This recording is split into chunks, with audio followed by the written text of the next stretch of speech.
When we think about what investment banks do, we simply think that they sit at the intersection of people and ideas and capital. And that capital can either be money that sits outside of the stock markets or money that sits within public markets like the stock market or the bond market. And within investment banking, we effectively bring that money to people who need it or people who have ideas and who want to continue to grow. So as a bank like Morgan Stanley, we actually facilitate and work with the side that has capital versus the side that would like capital to grow their business. Many of the biggest tech companies, for example, that you think of, like Skype or Facebook, they've all started out and grown into the great businesses they are today through the use of investment banks to connect those ideas with capital. It's important to the world of business and finance because it effectively underpins growth in those businesses and by definition or extension underpins growth in the economy.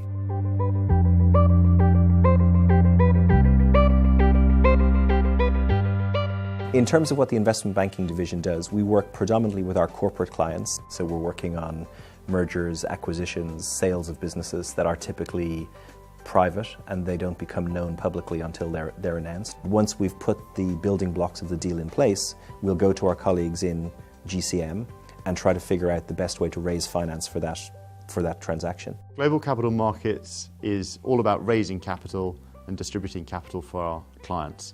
That capital could be debt or it could be equity, and our clients could be anyone from a corporation to a bank to a government. So the kinds of things that we help our clients with are how should they raise the money, which market should they go to, which investors are going to be most attractive in terms of the price that they offer for the securities that are going to be issued, and what is the right approach to the market. Should they do a private process just approaching a few investors quietly, or should it be a large public process?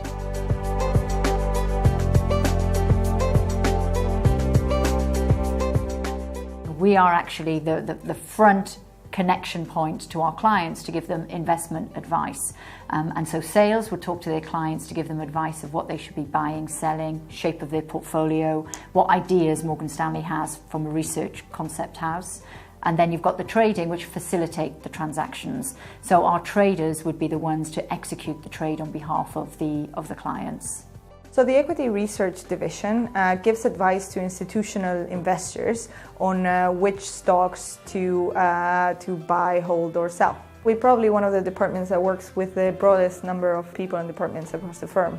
A good example is an IPO, which really brings the firm together. Initially, the bankers are speaking to the company. We don't even know that it's happening. Once the company is ready to come to market, then they bring us in. Then we write a report in order to educate investors on what the company does and what the attractions and what the risks might be for the company. And then once the company is ready to sort of announce it to the market, then sales and trading get involved. And then they organize meetings with institutional investors, and we all work together to collate the feedback and understand what the right pricing might be for that stock.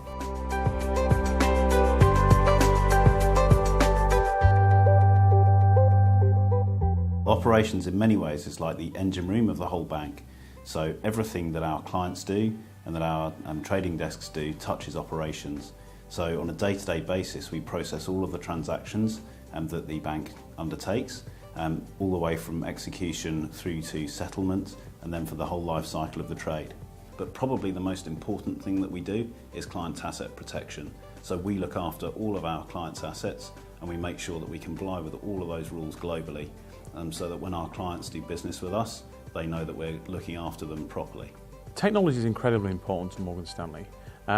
It's viewed as a transformational tool across the whole bank. Every part of the firm has a technology need. We have needs right across our technical systems, so the systems that do the actual trading, to generating reports, right across the desktop and mobile devices that our clients are using on a daily basis.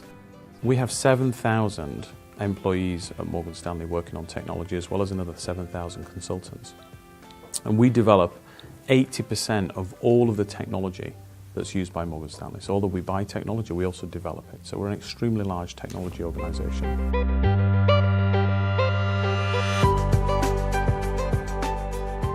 For me, the most impressive one is to look at where the leaders of the firm have spent their careers.